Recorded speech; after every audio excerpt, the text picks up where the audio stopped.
இன்றைய முக்கிய செய்திகள். தமிழ்நாட்டில் 7 மாவட்டங்களுக்கு அதிக வெப்ப அலைக்கான ஆரஞ்சு அலர்ட். நீலகிரி மாவட்டத்தில் வறட்சியால் தண்ணீர் இன்றி மின் உற்பத்தி பாதிப்பு. வேலையின்மை விலை உயர்வு பற்றி மோடி பேசாதது பொய்யை 1000 முறை பேசினாலும் உண்டாகாது என கார்கே விமர்சனம். பாலியல் புகாரில் சிக்கிய பிரஜ்வால் ரேவண்ணாவிற்கு எதிராக லுக் அவுட் நோட்டீஸ். ஆதரித்து பிரச்சாரம் செய்ததற்காக மோடி மன்னிப்பு கேட்க ராகுல் வலியுறுத்தல்.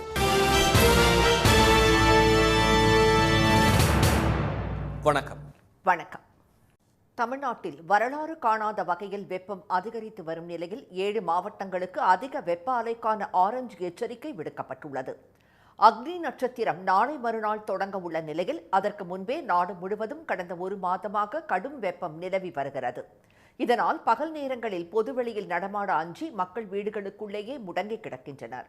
வெளியில் செல்வோர் தாகத்தை தணிக்க சாலை ஓரங்களில் ஏராளமான குளிர்பான கடைகள் முளைத்துள்ளன. ரொம்ப சிரமமாக தான் இருக்குது. அது வெயில்ன்றது ஏதோ டிராஃபிக்கில் 2 நிமிஷம் நின்னா கூட அப்படியே அந்த சூடு பட்டு கால் அப்படியே அனல் குக்கருக்குள்ளே இருக்கிற மாதிரி இருக்குது. அவ்வளோ அனலாக இருக்குது. இதை எப்படி சமாளிக்க போகிறோன்றது ரொம்ப கஷ்டமாக இருக்குது. வெளியில் வரவே பயமாக இருக்குது. குழந்தைகளை வச்சுட்டு வெளியும் போக முடியல, எங்கேயும் போக முடியல. வீட்டுக்குள்ளேயும் அனல் வெப்பமாக அடிக்குது. தண்ணியும் தொட்டால் கூட சுடுது. எங்கேயும் ஆற்றுலேயும் தண்ணி வரல, எங்கேயும் தண்ணி வரல. ரோடு போடுறேங்கிறதெல்லாம் ஊரில் மரத்தையெல்லாம் வெட்டிடுறாங்க. இந்த வெட்டுறதுனால என்ன ஆகுதுன்னா வெப்பலோட தாக்கம் அதிகமாகிட்டே இருக்குது. தூத்துக்குடி உள்ளிட்ட பகுதிகளில் தமிழர்களின் பாரம்பரிய பானமான கம்பங்கூழ், கேப்பங்கூழ், மோர் ஆகியவற்றை விற்கும் கடைகளில் விற்பனை களை கட்டியுள்ளது. சாத்தான்குளம் பகுதியில் தயாராகும் தென்னை ஓலை தட்டிகள் அதிக அளவில் விற்பனையாகி வருகின்றன. குளிர் பிரதேசமான நீலகிரி மாவட்டத்திலும் கடும் வறட்சி நிலவுவதால் அணைகளில் தண்ணீர் இல்லாமல் மின் உற்பத்தி நிறுத்தப்பட்டுள்ளது. 35 ஆண்டுகளில் இல்லாத அளவுக்கு குந்தா அணை முற்றிலும் வறண்டு காணப்படுகிறது. குன்னூர் ரேலியா அணையும் 8 வருடத்திற்கு பிறகு முழுமையாக வறண்டுள்ளது.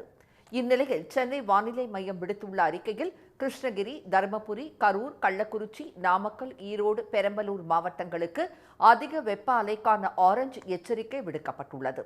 சேலம், வேலூர், திருச்சி, திருப்பூர், கோவை, ராணிப்பேட்டை, திருப்பத்தூர், திருவண்ணாமலை ஆகிய 8 மாவட்டங்களுக்கு மஞ்சள் எச்சரிக்கை அறிவிக்கப்பட்டுள்ளது. இன்று அதிகபட்ச வெப்பநிலையாக ஈரோட்டில் 111 டிகிரி வெப்பம் கொளுத்தியது. கரூர், பரமத்தி, திருப்பத்தூரில் 109 டிகிரி ஃபாரன்ஹீட் வெப்பம் பதிவானது. திருச்சியில் 108 டிகிரி ஃபாரன்ஹீட்டும், வேலூர் மற்றும் திருவள்ளூரில் 107 டிகிரி ஃபாரன்ஹீட் வெப்பமும் சுட்டெரித்தது. வெயிலை விட பாஜகவின் கொள்கைகளே ஏழை மக்களை அதிகம் சுட்டரிப்பதாக காங்கிரஸ் குற்றம் சாட்டியுள்ளது. பிரதமர் திரு மோடிக்கு காங்கிரஸ் தலைவர் திரு மல்லிகார்ஜுன கார்கே எழுதியுள்ள கடிதத்தில் அண்மையில் தேசிய ஜனநாயக கூட்டணி வேட்பாளர்களுக்கு திரு மோடி எழுதிய கடிதத்தை சுட்டிக்காட்டியுள்ளார். அதில் காங்கிரஸ் கட்சியின் தேர்தல் அறிக்கையில் என்ன உத்தரவாதம் அளிக்கப்பட்டுள்ளது என்பதை வாக்காளர்கள் தாங்களாகவே படித்து புரிந்து கொள்வார்கள் என்று குறிப்பிட்டுள்ள திரு கார்கே, அது தொடர்பான பிரதமரின் கடிதத்தில் நிறைய பொய்கள் இருந்ததாக சாடியுள்ளார். பொய்யை 1000 முறை சொன்னாலும் அது உண்மையாகாது என்றும் அவர் கண்டனம் தெரிவித்துள்ளார். காங்கிரஸ் ஆட்சிக்கு வந்தால் மக்கள் கஷ்டப்பட்டு சம்பாதித்த பணம் பறிக்கப்பட்டு மற்றவர்களுக்கு கொடுக்கப்படும் என்று பிரதமர் கூறியிருப்பதை சுட்டிக்காட்டியுள்ள திரு கார்கே, குஜராத்தில் ஏழை பட்டியலின விவசாயிகளிடமிருந்து மோசடி செய்து பாஜகவுக்கு தேர்தல் பத்திரமாக வாங்கப்பட்ட 10 கோடி ரூபாயை திருப்பி தரப்படுமா என கேள்வி எழுப்பியுள்ளார். காங்கிரஸ் கட்சியின் தேர்தல் அறிக்கை மீது திரு மோடி பொய்களை கூறி வருவதாக தெரிவித்துள்ள திரு கார்கே, வாக்குக்காக பிரிவினை மற்றும் வகுப்புவாதம் பேசும் பிரதமராக மட்டுமே திரு மோடி நினைவு கூறப்படுவார் என்று சாடியுள்ளார்.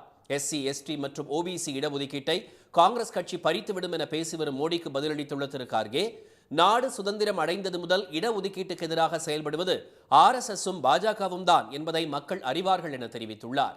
சமத்துவமின்மை, வேலையின்மை மற்றும் விலைவாசி உயர்வை பற்றி மோடி பேசாதது ஏன் என்று கேள்வி எழுப்பியுள்ள திரு கார்கே, அனைவருக்குமான நீதியை வலியுறுத்தும் காங்கிரஸ் தேர்தல் அறிக்கை குறித்து திரு மோடி நேருக்கு நேர் விவாதிக்க தயாரா என்று சவால் விடுத்துள்ளார். பாலியல் புகாரில் சிக்கியுள்ள பிரஜ்வால் ரேவண்ணா விசாரணைக்கு ஆஜராகாத நிலையில் அவருக்கு எதிராக கர்நாடக அரசு லுக் அவுட் நோட்டீஸ் பிறப்பித்துள்ளது. முன்னாள் பிரதமர் திரு தேவேகவுடாவின் பேரனும் மதசார்பற்ற ஜனதாதள கட்சியின் ஹசன் தொகுதி எம்பியுமான பிரஜ்வால் பெண்களுடன் நெருக்கமாக இருக்கும் 2000த்திற்கும் மேற்பட்ட ஆபாச வீடியோக்கள் சமூக வலைதளங்களில் பரவின. இது தொடர்பாக கர்நாடக அரசு சிறப்பு விசாரணை குழு அமைத்த நிலையில் அவர் ஜெர்மனிக்கு தப்பிச் சென்றார். இந்த வழக்கை விசாரித்து வரும் கர்நாடக அரசின் சிறப்பு விசாரணை குழு செவ்வாய்க்கிழமை அன்று விசாரணைக்கு ஆஜராகுமாறு அவருக்கு நோட்டீஸ் அனுப்பியது. அதற்கு 7 நாட்கள் அவகாசம் வேண்டும் என்று தனது வழக்கறிஞர்கள் மூலம் பிரஜ்வால் கோரிக்கை விடுத்தார். ஆனால் அதனை நிராகரித்த சிறப்பு விசாரணை குழு பிரஜ்வலுக்கு எதிராக லுக் அவுட் நோட்டீஸ் எனப்படும் கவன ஈர்ப்பு சுற்றறிக்கையை பிறப்பித்துள்ளது. இதனால் விமான நிலையங்கள், துறைமுகங்கள், எல்லைப் பகுதிகள் வழியாக அவர் செல்வது தெரிந்தால் உடனடியாக கைது செய்யப்படும் நிலை ஏற்பட்டுள்ளது. பிரஜ்வாலின் பாஸ்போர்ட்டை ரத்து செய்து அவரை இந்தியா கொண்டுவர நடவடிக்கை எடுக்குமாறு பிரதமர் திரு மோடிக்கு கர்நாடக முதலமைச்சர் திரு சித்தராமையா கடிதம் எழுதிய நிலையில் இந்த லுக் அவுட் நோட்டீஸ் பிறப்பிக்கப்பட்டுள்ளது. இதனிடையே பிரஜ்வாலை ஆதரித்து பிரச்சாரம் செய்ததற்காக பெண்களிடம் திரு மோடி மன்னிப்பு கேட்க வேண்டும் என்று காங்கிரஸ் எம்பி திரு ராகுல் காந்தி வலியுறுத்தியுள்ளார். கர்நாடக மாநிலம் சிவமோகாவில் இன்று பிரச்சாரம் செய்த அவர் 400க்கும் மேற்பட்ட பெண்களை பாலியல் பலாத்காரம் செய்து ஆபாச வீடியோ எடுத்த பிரஜ்வாலை ஆதரித்து வாக்கு சேகரித்தவர் திரு மோடி என்று குற்றம் சாட்டியுள்ளார்.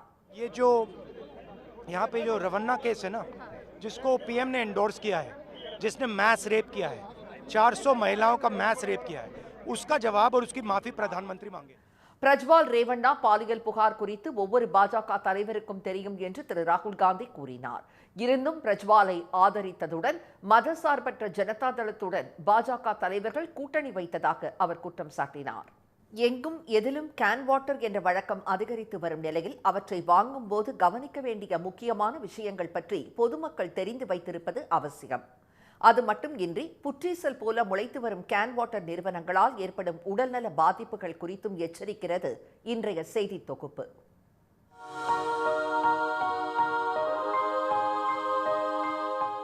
வரிசையாக அடுக்கி வைக்கப்பட்டுள்ள வாட்டர் கேன்கள், வீடுகள் தோறும் வேகமாக நடக்கும் விநியோகம், தலைநகர் சென்னை உள்ளிட்ட பெருநகரங்கள் மட்டுமின்றி சிறிய நகரங்கள் வரை குடிசை தொழில் போல் நடந்து கொண்டிருக்கிறது வாட்டர் கேன் விற்பனை. தமிழ்நாட்டில் தினமும் 5 கோடி லிட்டர் அளவுக்கு கேன் தண்ணீர் விற்பனை செய்யப்படுவதாக ஆய்வு ஒன்று கூறுகிறது. சென்னையில் மட்டும் நாளொன்றுக்கு 2 கோடி லிட்டருக்கு மேல், அதாவது 75 லட்சம் கேன்கள் விற்கப்படுகிறது.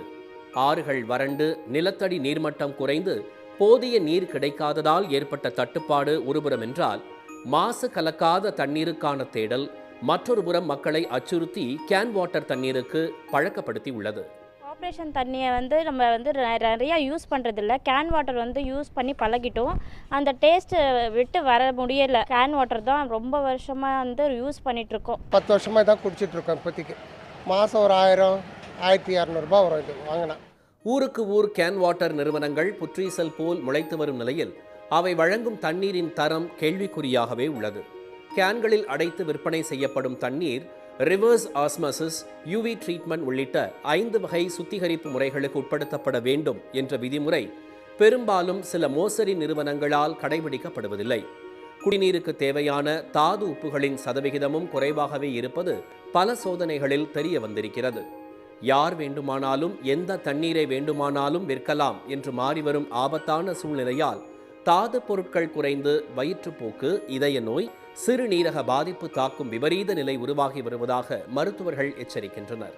குளோரின் கண்டென்ட்டும் எக்ஸீட் ஆகக்கூடாது. 4 parts per million-குள்ளார அந்த குளோரின் கண்டென்ட் இருக்கணும். கால்சியம் கார்பனேட்லாம் எக்ஸீட் ஆகக்கூடாது. ரொம்ப எக்ஸஸாக இருந்தால் கூட it can cause kidney stones and all that. மற்றபடி தண்ணியில் சோடியம் இருக்குது, குளோரின் இருக்குது. ஸோ இதெல்லாம் தேர் இஸ் அன் அக்செப்டபிள். அது ரொம்ப எக்ஸீட் ஆச்சுன்னா இட் இஸ் அ ப்ராப்ளம். தண்ணீர் கேன் வழங்கும் நிறுவனத்தின் பெயர், தயாரிப்பு தேதி, எவ்வளவு நாள் பயன்படுத்தலாம், அவற்றின் உரிமத்துக்கான எண் ஆகியவை பெரும்பாலான தண்ணீர் கேன்களில் இருப்பதில்லை என்கிறார்கள் உணவு பாதுகாப்பு துறை அதிகாரிகள். ISI மற்றும் FSSAI தரச் சான்றிதழ்கள் பெற்றதற்கான முத்திரைகளும் பல குடிநீர் கேன்களில் இருப்பதில்லை என்று கூறும் அவர்கள், அவை போடப்பட்டிருக்கிறதா என்பதை பொதுமக்கள் கவனித்து வாங்க வேண்டும் என்கிறார்கள்.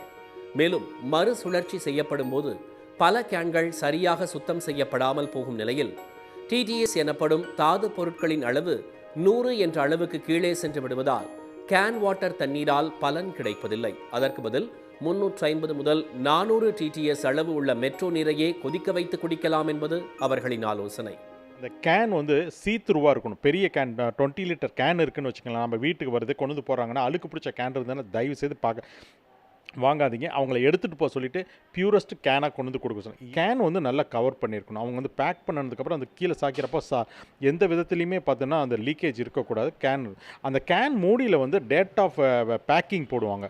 அந்த எத்தனை நாள் என்றைக்கு பேக் பண்ணது, எத்தனை நாளுக்குள்ளே அந்த கேனை யூஸ் பண்ணணுன்றது அந்த டீட்டெயில்ஸ் பார்த்திங்கன்னா அந்த 20 லிட்டர் கேன் மேலே மூடி இருக்கும். அந்த மூடி மேலே பார்த்தீங்கன்னா இருக்கும். அடுத்தது பார்த்தீங்கன்னா எங்களோட FSSAI லைசன்ஸ் நம்பர் கண்டிப்பாக இருக்கணும். அதே மாதிரி ISI முத்திரை இருக்கணும்.